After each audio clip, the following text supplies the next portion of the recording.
Guys, this is the real life of multiple entrepreneurs. So make sure you're not getting confirmation bias and make sure that you're setting yourself up for success. Can you say hi to everyone? Hi.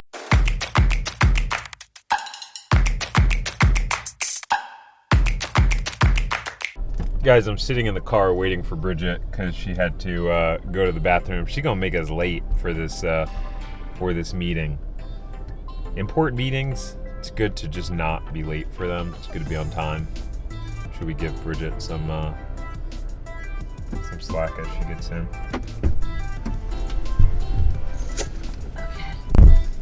Oh, Are you making us late?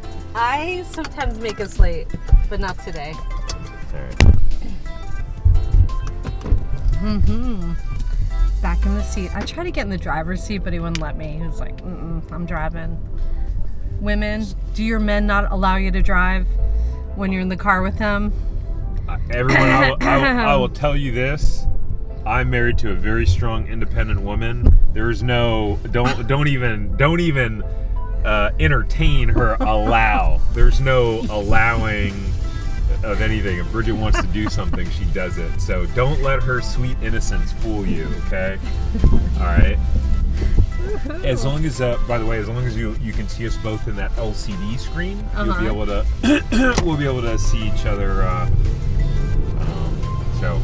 Hey, so we are in the midst of Tariq's process. He's putting us through his process. So tell us what part of the process we're in right now for your students and your wannabe students and the people that are really curious about this journey. Where are we at? I think we're in the discovery process. So here's the thing. I mean, we're in the overall discovery process. There's a lot of steps that come before this, but basically where we're at is that, we've had an initial conversation with the franchisor. We have done an official kind of like overview webinar to understand the history behind the company and, all of those formalities. And then yesterday we were sent the FDD. So Bridget and I were sent the FDD yesterday, but for us, family's super important. So we haven't reviewed it yet. We've had it for, we got it yesterday evening, like 6-7 o'clock, and we were with Caleb, and then just kind of relaxing for the rest of the night. So Bridget and I will need to review the FDD together. Bridget actually she's a little bit more strict with reviewing documents than I am. I'm a little bit more ADD, and so what's interesting is like documents that long. So we make a good team with that, and so we'll go through that, kind of create our questions, and then we're going to be scheduling an FDD overview webinar with the franchisor. So this is a really key part of the process, and we've had a few conversations with the franchisor now, and they've been really painting the vision and the picture. They've been selling us, which I'm in sales, so I know how to sell people and I know when I'm being sold to, and I usually like to sit back, relax, and enjoy the show and enjoy the performance, because sales is often a performance and people are going to put their best foot forward to give you the best information to get you engaged with their model and to get you ultimately, if they think you're a good match, to sign on. And I know that they already love us, so they would love to have us sign on with them. Woo! So we're in the sales process, and I'm a little bit more, like, my style is a little bit more skeptical. I'm more task oriented. Bridget's more people oriented. So that's important for you right now. Drop us a comment below and tell us, are you more task oriented or are you more people oriented? So for me, I'm like, all right, let's get to it. Cut all the niceties, all the jibber jabbering and all this fun stuff.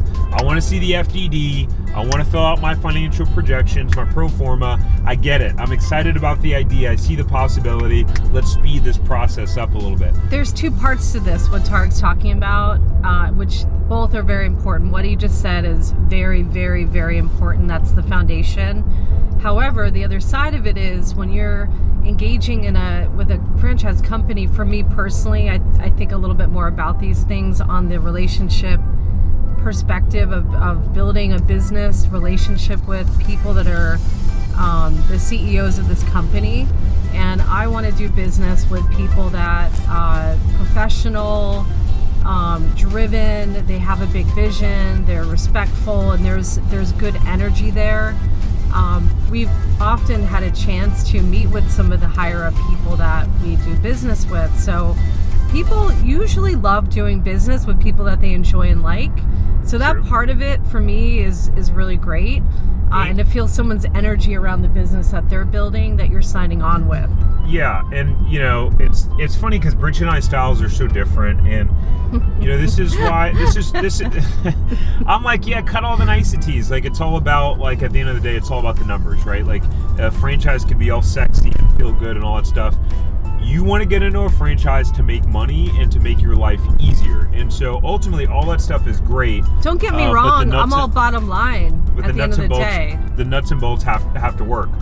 Here's the thing. This is one of the reasons why when I coach clients and take them through my process, and when they're trying to transition from employee to entrepreneur or find a franchise, this is one of the key reasons why you should only be going through the overview and due diligence process with really no more than 3 franchisors at one time. Because you want to be going deeper in each process. You want to be going deeper and being thorough, as opposed to looking at 7 different opportunities and not being as thorough.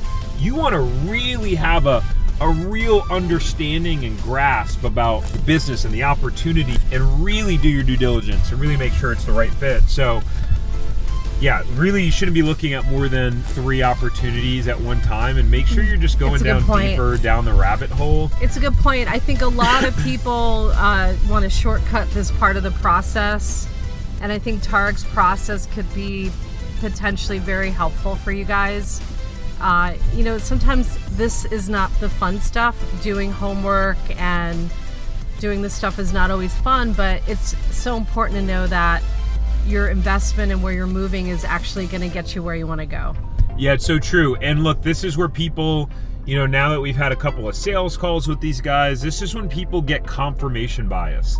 This is what I mean. Guys, this is the real life of multiple entrepreneurs. So Bridget had a really important phone call that she had to pick up, and so I just parked and we're at our meeting. But look, a lot of people get confirmation bias where they get super excited about an opportunity. They get sold on the vision and the picture, and then they start to not do the rest of the due diligence process. So make sure you're not getting confirmation bias, and make sure that you're setting yourself up for success. No matter how excited you are, you still got to go through the check marks.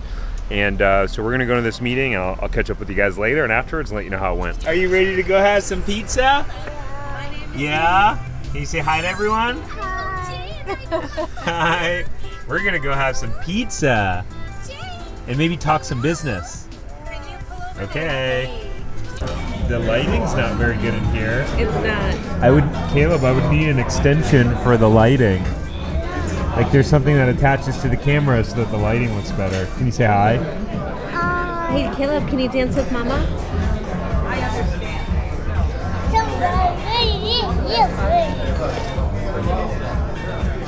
He's like, no. So, sometimes when you're a family, when you talk about business stuff, sometimes it just happens in these environments, and you don't create the perfect scenarios. Although, what Bridget and I will need to do is actually schedule something on the calendar during one of Caleb's nap times, or before or after he's asleep, so that we can have the dedicated conversation. Right? Yes. You felt the straw? All right, well, I'm going to go and we're going to eat.